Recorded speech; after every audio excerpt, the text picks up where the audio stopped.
modul pengelolaan keuangan dan perencanaan usaha. Artinya di situ diajarkan ada tiga sesi sesi mengelola keuangan keluarga. Itu diajarkan kita mengetahui dulu pendapatan rumah tangga kita. Ya, kemudian kita bagaimana menyusun anggaran. Ya, itu diajarkan. Kemudian kita bagaimana mengendalikan anggaran. Kemudian untuk sesi 2, cermat meminjam dan menabung. Itu diajarkan kita bagaimana meminjam yang baik dan bagaimana menabung. Kemudian kita memulai usaha. Ya, artikel lebih organisasi modul ekonomi. Jadi karena itu berbicara masalah keuangan, kalau mau tanya masalah kalau mau tanya ibu keuangan ibu di rumah bermasalah tidak? Tidak. Masalah keuangan bermasalah tidak? Masalah itu karena terlalu banyak yang kita metong. Itu memang kurang karena kurang. Oh, berarti karena memang kurang bermasalah. Ya, jadi berarti satu ala orang kalau akan nyuang keuangan pasti bermasalah sekali kurang kayu. Atau mutu kedua, tak dulu, atau rumah kedua, tak dulu, ada kita kurang. Nak tu, amulah pas kesiang orang, ada panah orang tanya begitu dia. Amulah kesiang orang, ada panah lah. Sekali pun bunuang ameh, punya tak kurang. Kita bermasalah. Ya, artinya berbicara keuangan pasti bermasalah.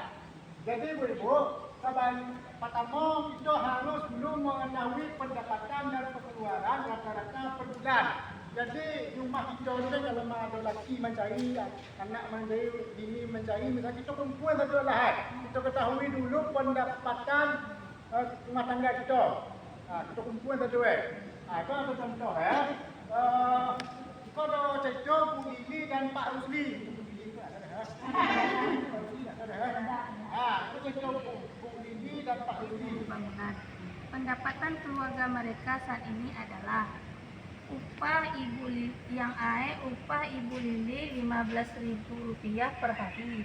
Ia bekerja 3 hari. Bu Lili kerja buruh tani, serabutan. Bapak buruh bangunan.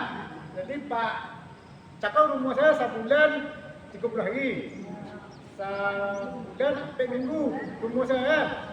Jadi sebulan kan 4 minggu loh. Jadi Bu Lili dia pakai aja, dia gaji saya itu 15.000. Dia pakai aja cuma 3 hari dalam seminggu. Berarti 15.000 kali 3 hari kali 4 minggu hasilnya 80.000. Itulah penghasilan sebulan. Pak Rusdi dia gaji saya 30.000 per hari. Dia berkali kalian 4 minggu. Jadi yang berarti 80.000. Totalan penghasilan laki bini 660.000. Kau mungkin bukan masuk ke PKH ya. Masuk ke PKH sih banyak ni. Maka penghasilan murni kejunya. Ya. Kemudian cuba baca ni sih. Ibu Lili memiliki dulu mana keinginan, mana kebutuhan. Utamakan dulu kebutuhan. Misalnya kebutuhan juga. Listrik itu kebutuhan. Misalnya jajan Dewi itu kebutuhan lagi keinginan. Jajan anak sekolah kebutuhan lagi keinginan. Kebutuhan ada berjajan itu apa ada keinginan. Sedangkan di situ pun Dewi itu ibu jajannya makan luhu cuma tidak rumah. Karena saking hebatnya dia makan luhu ke rumah. Saatnya ngajarnya saya 5.000. Tapi dia makan pulang ke rumah makan luhu. Jadi 2.000 dah jajannya. Misalnya pulsa dan pon. Misalnya rokok, apa sih pasti. Bang, itu kan 2.000 lah. 1.000 dia tambah hari. Kalau mau kalau saya itu sama kita sehari 20.000 jadi ibu ketika kita menyusun anggaran rumah tangga tengok dulu mana yang bisa ditunda, mana yang bisa dihapus atau mana yang bisa dikurangi. Ya, kita yang tahu sendiri karena kebutuhan kita, keinginan dan kebutuhan itu beda-beda. Ambo mungkin ada butuh rokok, mungkin lagu baron butuh rokok, bakalan mereka. Karena yang rokok, kenapa yang rokok? Itu contoh kebutuhan itu. Misalnya kayak emas, kulkas kebutuhannya. Kalau kamu itu kebutuhan kulkas loh. Karena ini menjual minuman dingin. Nah, kebutuhan kulkas. Ada balik? Bayar itu memang kebutuhan. Jadi itu solusi beribu. Ya. Tapi kau tetap lakukan 50,000 mungkin mereka aku yang kurang lagi. Ya, bayar utang itu keinginan atau kebutuhan. Utang. Ini bayar utang. Satu ini. Awak ini yang beli rumah tak ada ini. Kita tu main arisan tu kan lebih dulu kan. Sama ini. Tapi misalnya kalau ini lah memang Allah masuk, itu Allah kesepakatan harus dibayar. Kalau tidak ada apa, tahu. Jadi sebelum kita masuk, minum, aku dah sanggup dah. Sekali itu salah satu menyiasati ekonomi rumah tangga kita. Ya, jangan kita begitu misalnya itu nampak orang jual bakso, tak banding juga. Ya, jadi kita kelola sebenarnya bukan ada kepiang kita, bagaimana mengelola kadang-kadang kita. Ya, kepiang sikit tapi kita pandai mengelola cukup.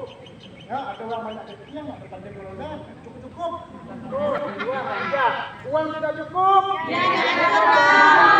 Uang tidak cukup. Ya, tidak cukup. Uang tidak cukup. Ya, tidak cukup. Kemudian setelah itu ibu kita ketahui pendapatan pengeluaran rata per bulan, yaitu kita kendalikan anggaran. Mengendalikan anggaran itu itulah kita mengetahui kebutuhan dan keinginan. Jadi mengendalikan anggaran itu ada dua sistem ibu. Ada nama sistem amplop, ada nama catatan kas harian.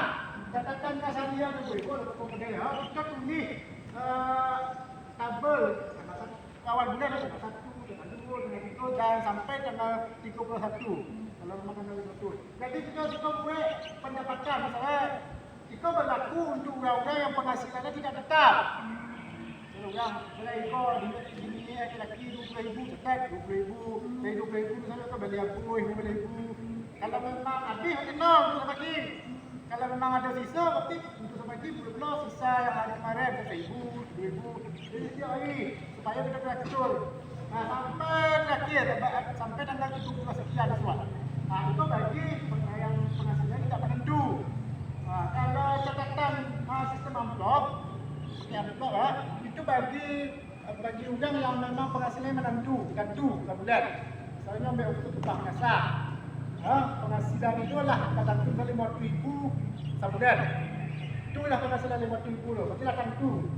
Akhir bulan kita dapat juga 50,000. Jadi yang itu pakai sistem amplop. Saya dari 50,000 cakap, saya amplop bawah. Misalnya untuk bayar sampang, sampang 2 sekian. Buat klip bawah amplop loh. Buat polis itu. Misalnya kalau listrik 20,000 klip bawah. Walaupun lewat tukang bakso, nak ketambiak itu loh. Kata klip. Kalau amplop, kalaupun tambiak juga berarti kacau mereka melihat. Berarti jatah bayar lah pegang. Misalnya kalau ambil jatah bayar ke balik bisu misalnya. Kalau pegang balik bayar. Jatah listrik kalau ambil balik jilbab misalnya. Kan banyak tu bagi rumah. Kedua. Ketemuan, peningkatan, kemampuan keluarga. Dengan ini ibu ya. 1, 2, 3. Tepuk kedua.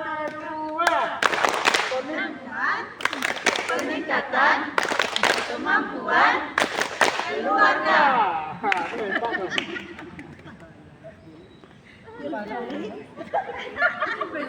tu.